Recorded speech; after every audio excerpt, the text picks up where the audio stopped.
కోడి మంచి నాటుకోడి కంటికి కనిపిస్తే నాన్ వెజ్ ప్రియులకు ముందుగా నోట్లో నీళ్లూరుతాయి. ఆ నాటుకోడిని ఓ పట్టుపడితే స్వర్గం కనిపిస్తోందని అనుకుంటారు. ఇక దాని గుడ్డుకు కూడా చాలా మందే లవర్స్ ఉంటారు. కానీ ఇప్పుడు మీరు విషయాన్ని తెలుసుకుంటే మాత్రం కోడి వైపు చూడగానే ఓ పెద్ద డైనోసర్ మీ కంటి ముందు కనిపిస్తోంది. ఒక్క మాటలో చెప్పాలంటే ఆ డైనోసర్ మీకు ఇష్టమైన కోడిలో కనిపిస్తోంది. ఇదేంటి, కోడికి డైనోసర్కి ఏం లింక్ అనుకుంటున్నారా? చాలా పెద్ద లింకే ఉంది. ఈ స్టోరీ చూస్తే మీకే తెలుస్తుంది. ఇంకెందుకు ఆలస్యం, లెట్స్ వాచ్. మన కళ్ళ ముందు కుక్కురో అని కనిపిస్తున్న కోడి అంత లైట్గా తీసుకోకండి. దాని చరిత్ర, దాని ఫ్యామిలీ బ్యాక్గ్రౌండ్ తెలిస్తే గిన్నెలో ఉన్న చికెన్ లెగ్ పీస్ని చూసినా భయమేస్తోంది. ఎందుకంటే ఇప్పటి కోళ్ళన్నీ కూడా ఒకప్పుడు అంటే 66 మిలియన్ల ఏళ్ల క్రితం డైనోసర్ జాతికి చెందినవే అని తాజా పరిశోధనల్లో తేలింది. అంతేకాదు, ఇప్పటికీ కోళ్లల్లో డైనోసర్ జెనెటిక్స్ బతికే ఉన్నాయని సంచలన నివేదికను శాస్త్రవేత్తలు ఇచ్చారు. ప్రతి కోడి లోపల దాగి ఉన్న డైనోసర్ భాగాలు ఉన్నాయని తేల్చారు. దంతాలు, పొడవైన ఎముక, తోక, రెక్కలపై గోళ్ల వేళ్లకు సంబంధించిన జన్యువులున్నాయట. కానీ అవన్నీ ఇన్యాక్టివ్గా ఉన్నాయి. శాస్త్రవేత్తలు ప్రయోగశాలలో ఈ జన్యువులను తిరిగి యాక్టివేట్ చేసినప్పుడు కోడి పిండాలు నిజమైన దంతాలను కలిగి ఉంటాయట. పలు ఎముకలు పొడవైన తోకను పెంచుతాయి. రెక్కలకు ప్రత్యేక గోళ్ల వేళ్లు పెరగడం మొదలవుతాయట. కోడి డైనోసర్ లాంటి శరీరాన్ని కలిగి ఉంటుంది.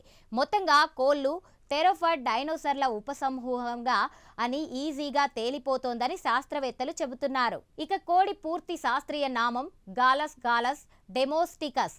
ఇది డైనోసర్ అనే పెద్ద సమూహంలో ఉంటుంది. డైనోసర్లు చనిపోయిన తర్వాత మిగిలిన ఈకలు కలిగిన మాంసం తినే డైనోసర్లు చెట్ల మీద నివసించేవి. నెమ్మదిగా అవి ఆధునిక పక్షులుగా మారాయి. ఈ క్రమంలో కోడి జీవించి ఉన్న డైనోసర్గా శాస్త్రవేత్తలు పరిగణిస్తున్నారు. అందుకు సంబంధించిన ఆధారాలను కూడా బయటపెట్టారు. అయితే డైనోసర్లు 2 రకాలుంటాయి. ఒకటి ఎగిరే డైనోసర్లు, 2 ఎగరని డైనోసర్లు. కానీ అవన్నీ ఒకే ఫ్యామిలీకి చెందినవి. కోడి, పావురాలు, పక్షి లాంటి డైనోసర్ జాతికి చెందినవి. ఇవన్నీ కూడా 60 మిలియన్ ఏళ్ల కిందట నాటి యుగాంతం నుంచి బతికి బయటపడి ఇప్పుడు చిన్న చిన్న పరిమాణంలో మన ముందు తిరుగుతున్నాయి అని సైంటిస్టులు చెబుతున్నారు. అయితే డైనోసర్లు కోళ్లుగా పరిమాణం చెందే క్రమంలో ఒక భారీ ఉల్క పాత్ర చాలా కీలకంగా ఉందని చెబుతున్నారు. ఆ స్టోరీలోకి వెళ్తే దాదాపుగా 66 మిలియన్ సంవత్సరాల క్రితం ఓ భారీ ఉల్క భూమిని ఢీకొట్టింది. దాని ప్రభావంతో భూమి మీద ఉన్న దాదాపు అన్ని డైనోసర్లు అంతమయ్యాయి. కానీ అక్కడక్కడ చిన్న డైనోసర్ సమూహాలు మిగిలిపోయాయి. చిన్న పరిమాణంలో ఉన్న డైనోసర్లకు ఈకలు మొలిచాయి.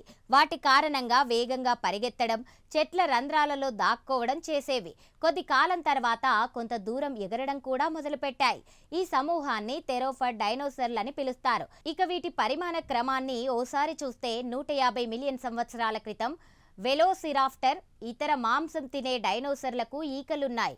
125 మిలియన్ సంవత్సరాల క్రితం కొన్ని థెరోఫాడ్లు చిన్నవిగా మారాయి.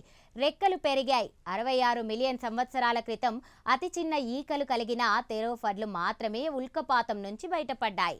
50 నుంచి 20 మిలియన్ సంవత్సరాల క్రితం ప్రాణాలతో బయటపడినవి నెమ్మదిగా పక్షులుగా మారాయి. ఇక 10 మిలియన్ సంవత్సరాల క్రితం నుంచి ఇప్పటి వరకు డైనోసర్లు కోళ్లుగా మారాయని పరిశోధనలో సైంటిస్టులు కనిపెట్టారు. అయితే ఈ మొత్తం పరిణామ క్రమాన్ని, కొన్ని శాస్త్రీయ రుజువులను కూడా సైంటిస్టులు చూపిస్తున్నారు. డైనోసర్ గుడ్లు, కోడి గుడ్లు ఒకే షెల్ నిర్మాణాన్ని కలిగి ఉంటాయి. శాస్త్రవేత్తలు టీ రెక్స్ ఎముకలలో అసలు డైనోసర్ ప్రోటీన్లను కనుగొన్నారు.